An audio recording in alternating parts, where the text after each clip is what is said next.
ನಮಸ್ಕಾರ ಸ್ನೇಹಿತರೆ, ಎಲ್ರಿಗೂ ಕೂಡ ಅಮೃತ್ ಸೀಪ್ ಆ್ಯಂಡ್ ಗೋಟ್ ಫಾರಮ್ನ ಮತ್ತೊಂದು ವಿಡಿಯೋಗೆ ನಿಮಗೆಲ್ಲ ಪ್ರೀತಿಯ ಸ್ವಾಗತ.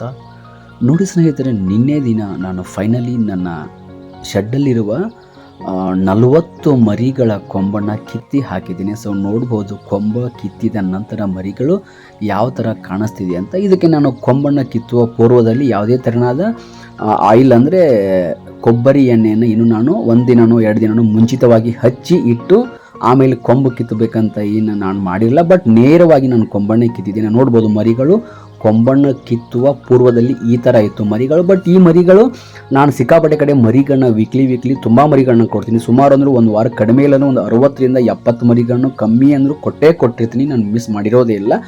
ಬಟ್ ಅದರಲ್ಲೂ ಕೂಡ ನನಗೆ ಬೇಕಾದಂಥ ಮರಿಗಳನ್ನ 1 2 3 ಹೀಗೆಲ್ಲ ಒಂದೊಂದೇ ಮರಿಗಳನ್ನ ತೆಗೆದು ಹಾಕಿ ಒಂದು 40 ಮರಿಗಳನ್ನ ಕೂಡಿ ಹಾಕಿ ಇಟ್ಕೊಂಡಿದೆ. ಸೊ ತುಂಬಾ ಕ್ವಾಲಿಟಿಯುತವಾದಂಥ ವೈಟ್ ಕಲರ್ ಮರಿಗಳು. ಸೊ ಕಣ್ಣು ಮತ್ತು ಕಿವಿ ಹತ್ರ ಮಾತ್ರ ಪ್ಯಾಚಸ್ ಇದೆ. ಅದು ಬಿಟ್ಟರೆ ಎಲ್ಲ ಮರಿಗಳು ಚೆನ್ನಾಗಿರೋ ಮರಿಗಳೇ, ಮತ್ತು ಕರೆ ಕೊಂಬು ಮರಿಗಳು ಇದರಲ್ಲಿ ಜಾಸ್ತಿ ಇದೆ. ಸೊ ಹಾಗಾಗಿ ಮರಿಗಳ ಕೊಂಬಣ್ಣ ಕಿತ್ತಿದ ನಂತರ ಯಾರಿಗಾದರೂ ಮರಿಗಳನ್ನ ಸೇಲ್ ಮಾಡಬೇಕು, ಇಲ್ಲಾಂದರೆ ನಾನೇ ಇಟ್ಕೋಬೇಕು ಅಂದರೆ ನಾನೇ ಮಡಿಕೋಬೇಕು ನನ್ನ ಶೆಡ್ಡಲ್ಲಿ ಅಂತ ಇಟ್ಕೊಂಡು ನಿರ್ಧಾರ ಮಾಡಿ ಮರಿಗಳನ್ನ ಇಟ್ಕೊಂಡಿದ್ದೀನಿ. ಸೊ ಒಂದು 5 ತಿಂಗಳು ಮರಿಗಳು ಎಲ್ಲ ತೆರನಾದ ವ್ಯಾಕ್ಸಿನೇಷನ್ ಕಂಪ್ಲೀಟ್ ಮಾಡಿ ಫೈನಲಿ ನಿನ್ನೆ ದಿನ 40 ಮರಿಗಳ ಕೊಂಬನ್ನು ಕಿತ್ತಿದ್ದೇನೆ. ಸೊ ಮರಿಗಳು ತುಂಬಾ ಚೆನ್ನಾಗಿ ಬಂದಿದೆ ಮರಿಗಳು. ಸೊ 2 ಟೈಮ್ ನಾನು ಫೀಡಿಂಗ್ ಮಾಡ್ತೀನಿ. ನೀವು ಫೀಡಿಂಗ್ ನೋಡ್ತಿರ್ಬೋದು ವಿಡಿಯೋದಲ್ಲಿ.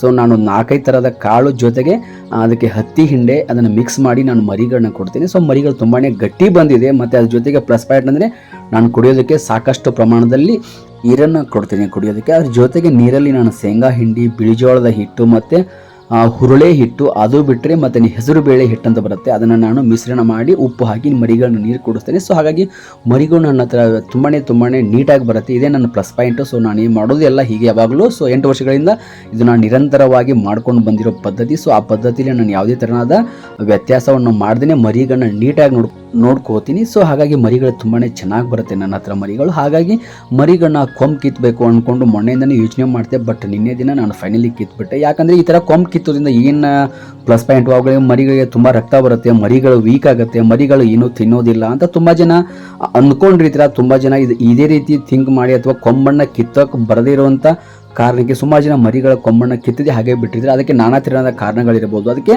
ಬ್ಲಡ್ ಜಾಸ್ತಿ ಹೋಗುತ್ತೆ, ಮರಿಗಳು ನರ್ವಸ್ ಆಗುತ್ತೆ, ಮರಿಗಳು ವೀಕ್ ಆಗುತ್ತೆ, ಒಂದು ವಾರ ಪೂರ್ತಿ ಅಥವಾ 15 ದಿನ 20 ದಿನ ಮೇವನ್ನು ತಿನ್ನೋದಿಲ್ಲ, ಕಾಳುಗಳನ್ನ ತಿನ್ನೋದಿಲ್ಲ ಅಂತ ಏನೋ ತುಂಬ ಜನ ಅಂದ್ಕೊಂಡಿರ್ತಾರೆ. ಇನ್ನು ಕೆಲವು ಜನಕ್ಕೆ ಆ ಕೊಂಬು ಕಿತ್ತಾಕ್ ಬರೋದೇ ಇರೋ ಕಾರಣಕ್ಕೆ ಮರಿಗಳನ್ನ ಬಿಟ್ಟಿರ್ತಾರೆ. ಬಟ್ ಆ ಥರನಾದ ತೊಂದರೆ ಏನೂ ಆಗೋದಿಲ್ಲ. ಬಟ್ ಕಿತ್ತಿದಂಥ ಒಂದು ಮೂಮೆಂಟಲ್ಲಿ ಸ್ವಲ್ಪ ಹೊತ್ತು ಬ್ಲಡ್ ಬರುತ್ತೆ. ಅದಕ್ಕೆ ಬ್ಲಡ್ ಬರಬಾರ್ದಪ್ಪ ಅಂದರೆ ನೀವೇನು ಮಾಡಬೇಕಂದ್ರೆ ಗೌರ್ಮೆಂಟ್ ಹಾಸ್ಪಿಟ್ಲಲ್ಲಿ ಕಂಪೌಂಡ್ ಬೆಂಜಿಮ್ ಅಂತ ಒಂದು ಆಯಿಲ್ ಸಿಗುತ್ತೆ.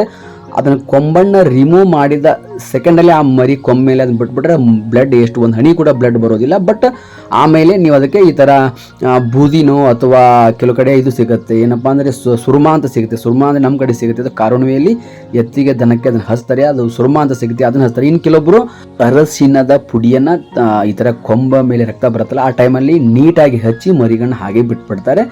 ಮತ್ತು ನೊಣ ಕುದುರಬಾರ್ದು ಅಂತ ಕೆಲವೊಬ್ಬರು ಮೇಲ್ಗಡೆ ಬೇವಿನ ಎಣ್ಣೆ ಅಂತ ಸಿಗುತ್ತೆ. ಸೊ ಬೇವಿನ ಎಣ್ಣೆನ ಕೂಡ ಹಾಕ್ತಾರೆ. ಬಟ್ ನಾನು ಇನ್ನೂ ಹಾಕಿಲ್ಲ.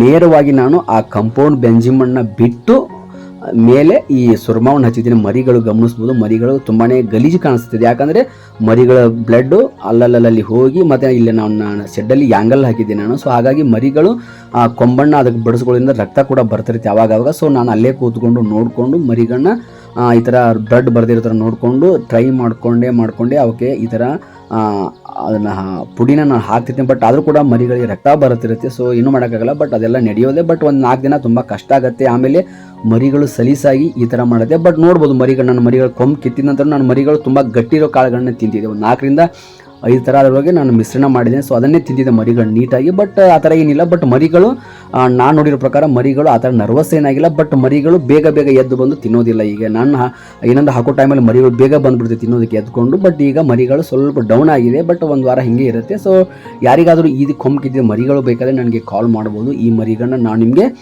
ಇಂಟ್ರೆಸ್ಟ್ ಇದ್ದರೆ ಮಾತ್ರ ಕೊಡ್ತೀನಿ. ಸೊ ಇನ್ನೊಂದು 4 ದಿನ ಬಿಟ್ಟು ಅಥವಾ ಒಂದು ವಾರ ಬಿಟ್ಟು ಮರಿಗಳಿಗೆ ನೀವು ಬಂದು ಕೂಡ ನೋಡ್ಕೊಂಡು ಹೋಗ್ಬೋದು. ಅಥವಾ ನನಗೆ ಮರಿಗಳನ್ನ ಕಳಿಸ್ಕೊಡ್ತೀನಿ. ಮರಿಗಳು ನೀಟಾಗಿ ನೀಟಾಗಿದೆ ಮತ್ತು ಪ್ಲಸ್ ಪಾಯಿಂಟು ಸೆಲೆಕ್ಟೆಡ್ ಮರಿಗಳು, ಜೊತೆಗೆ ವ್ಯಾಕ್ಸಿನೇಷನ್ ಕಂಪ್ಲೀಟ್ ಆಗಿ ಸೊ ನೀಟಾಗಿ ಇಟ್ಟಿರುವಂಥ ಮರಿಗಳು, ಎಲ್ಲ ಪರ್ಫೆಕ್ಟ್ ಇರೋ ಮರಿಗಳು, ಕಾಲು ಮತ್ತು ಈ ಥರ ಒಳ್ಳೆ ಸೈಜಲ್ಲಾಗಿರ್ಬೋದು ಎಲ್ಲರಲ್ಲೂ ಮರಿಗಳು ತುಂಬಾ ನೀಟಾದಂಥ ಮರಿಗಳನ್ನ ಇಟ್ಟಿದ್ದೇನೆ. ಸೊ ಇದೆಲ್ಲ 1, 2, 3 ಹೀಗೆಲ್ಲ ತೆಗೆದು ಇಟ್ಟು ರೆಡಿ ಮಾಡಿದಂಥ ಮರಿಗಳು. ಸೊ ಇಂಟ್ರೆಸ್ಟ್ ಇದ್ದರೆ ಕಾಲ್ ಮಾಡಿ. ಸೊ ನಿಮಗೂ ಕೂಡ ಈ ಥರ ಮರಿಗಳ ಕೊಂಬು ಕಿತ್ತಬೇಕಾದ್ರೆ ಸೊ ಟ್ರೈ ಮಾಡಿ. ಆ ಥರ ಏನೂ ಪ್ರಾಬ್ಲಮ್ ಆಗೋದಿಲ್ಲ, ಮರಿಗಳು ನೀಟಾಗೇ ಇರುತ್ತೆ. ಬಟ್ 1-2-3 ದಿನ ಸಣ್ಣ ಪುಟ್ಟ ಈ ಥರ ಸಮಸ್ಯೆಗಳು ಎದುರಾಗುತ್ತೆ, ಅದ್ರ ಬಗ್ಗೆ ತಲೆ ಕೆಡಿಸ್ಕೊಳ್ಳದೆ ನೀವು ಕೂಡ ಈ ಥರ ಮಾಡಿರೋ ಮರಿಗಳು ತುಂಬಾ ಚೆನ್ನಾಗಿ ಎದ್ದು ಕಾಣಿಸುತ್ತೆ ಅಂತ ಹೇಳ್ತಾ ಇವತ್ತಿನ ವಿಡಿಯೋನ ಇದಕ್ಕೆ ಮುಗಿಸ್ತಾ ಇದ್ದೇನೆ.